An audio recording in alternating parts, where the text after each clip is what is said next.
What's up, Crypto Gang? Welcome back to another episode. If you guys are new here, we do a giveaway at the beginning of every single episode, and today's winner is David Dudak. Thanks so much for commenting on the previous video, David. I just sent you some crypto. On this episode, I sit down with Min Kim, the co-founder of Icon, one of the largest blockchain networks in the world. As you guys know, GrowYourBase, the platform that I've been working on, as well as AC3, the token based on the Icon blockchain, has been in full swing for the past 6 months or so. If you guys are new to the channel, AC3 is effectively the token that's operating on the GrowYourBase platform, where people can go and earn and learn about tokenized assets and NFTs and develop their digital portfolio. We are in the MouseBelt accelerator program that has a really robust university program. They are actually working with 67 student organizations in 14 countries. Opportunities for students like their investments, their hackathons, they have all these great things to help with funding for students in the space. And we're working with them also in tandem to support the Icon network. Being in the MouseBelt accelerator and working with universities directly is going to be super powerful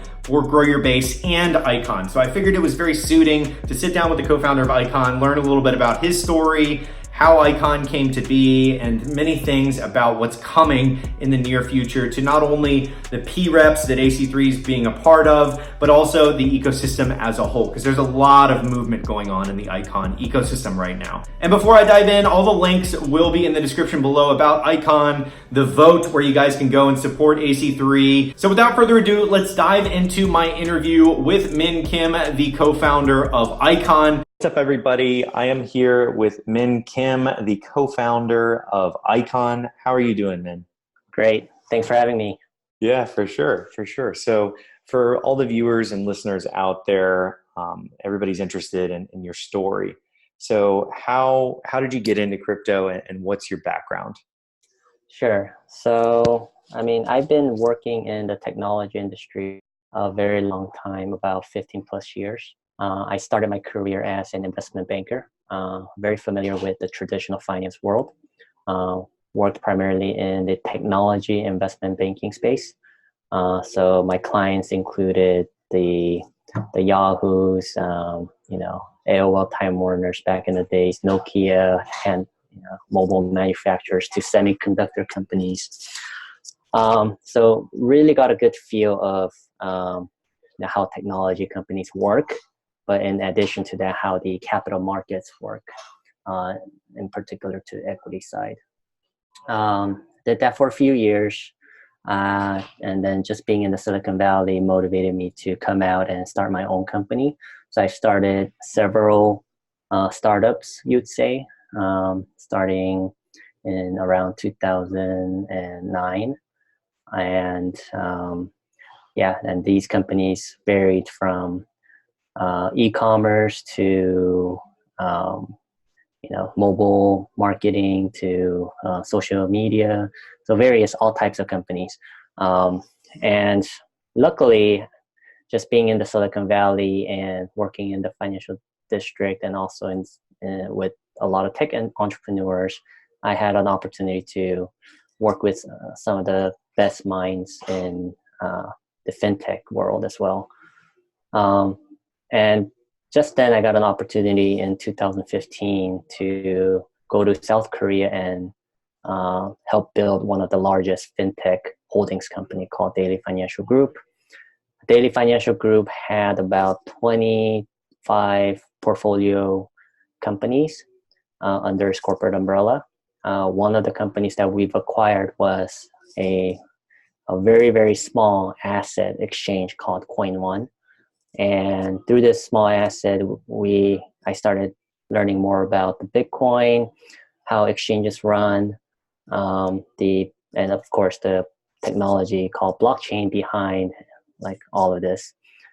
And then it just like you and just like everyone else, the story behind Bitcoin, Satoshi Nakamoto, Ethereum, Vitalik's writings, all of that kind of came together and just sucked me in.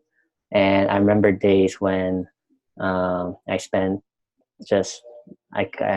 nights reading different books, different articles. But surprisingly, there weren't too much back then.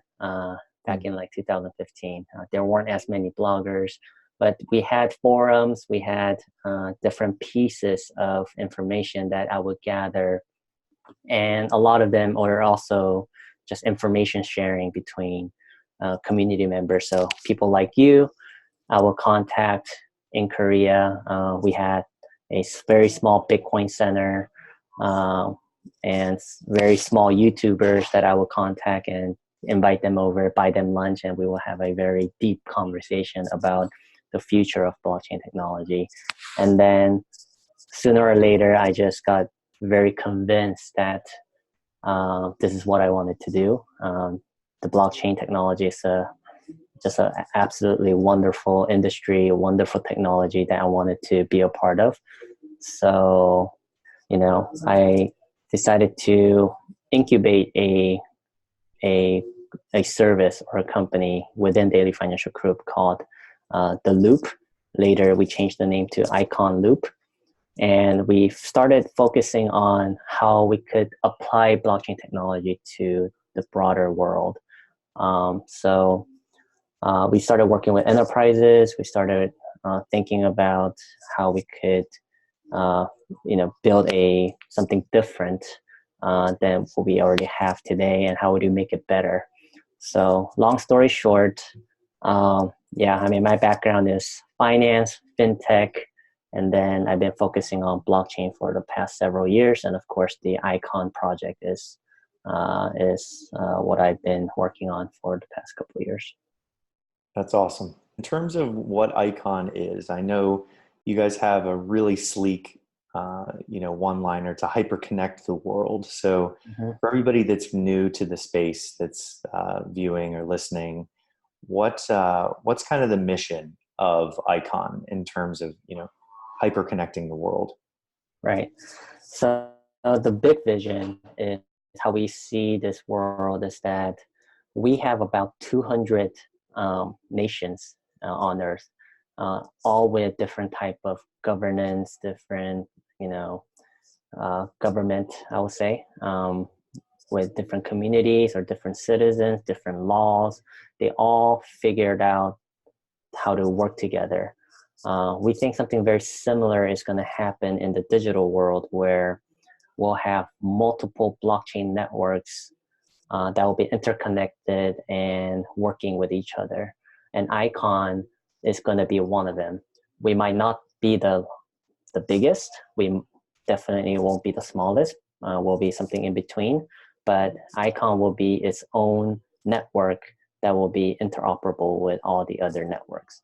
So, I think how we view things is that we have to do everything we can to try to create adoption, which is we give our technology, the Icon blockchain, to our enterprise partners, to the dApp companies.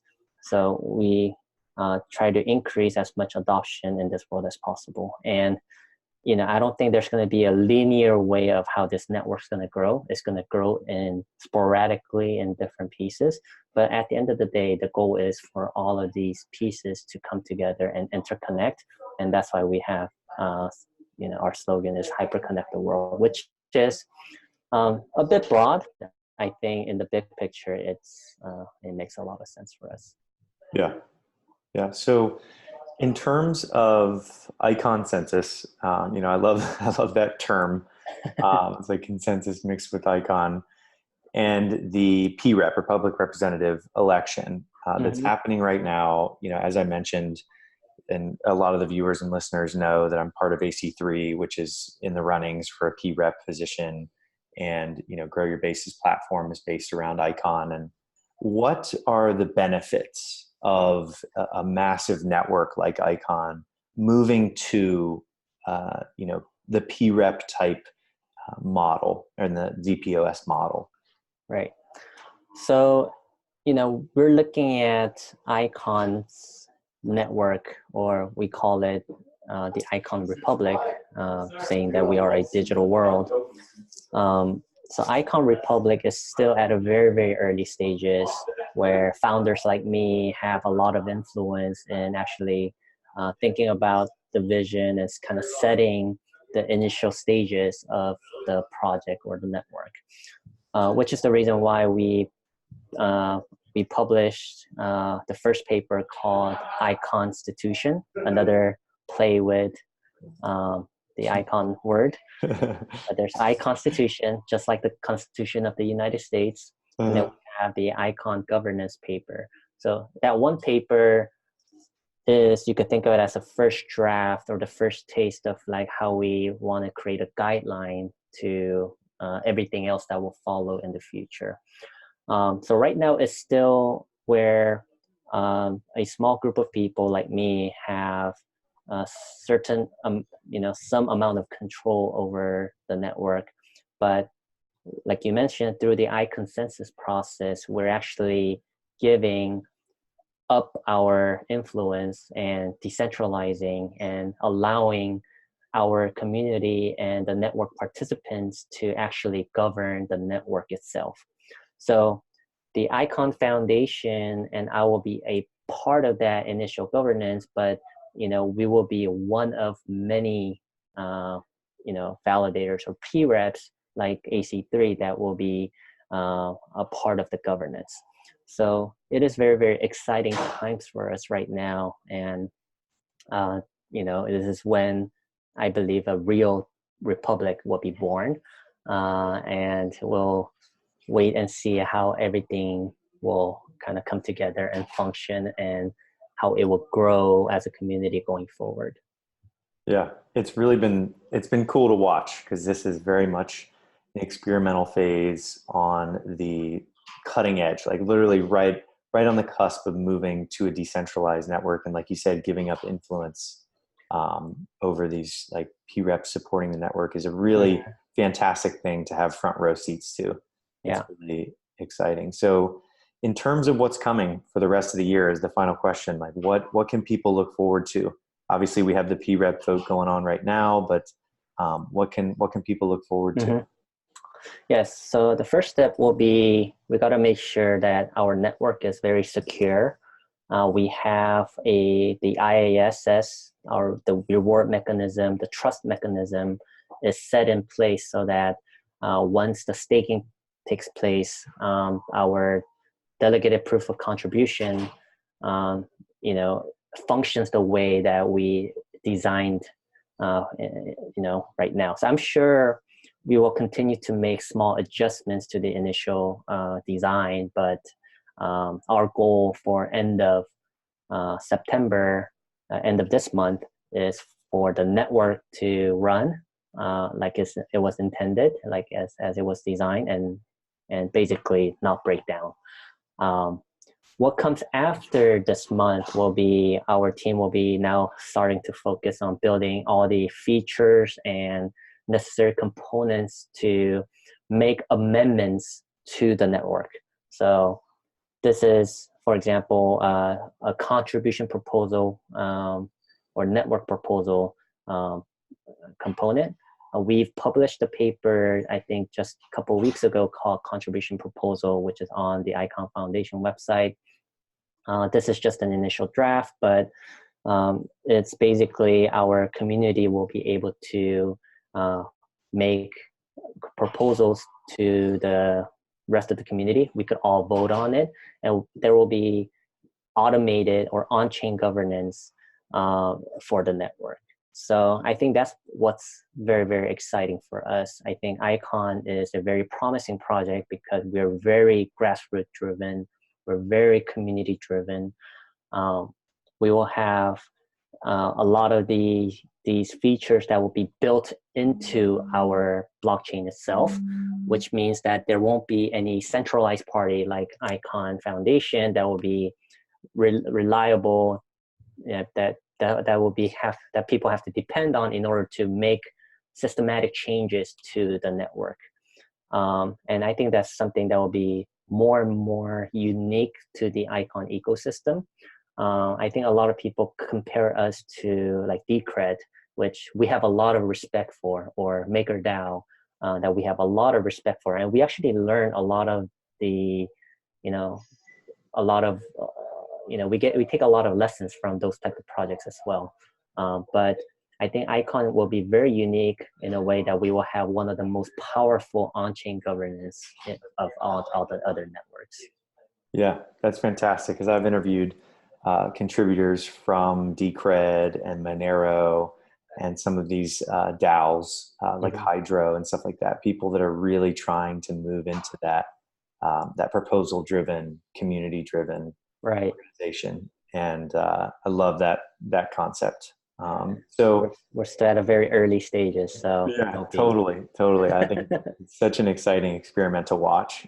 And one kind of bonus final bit is there are citizen nodes.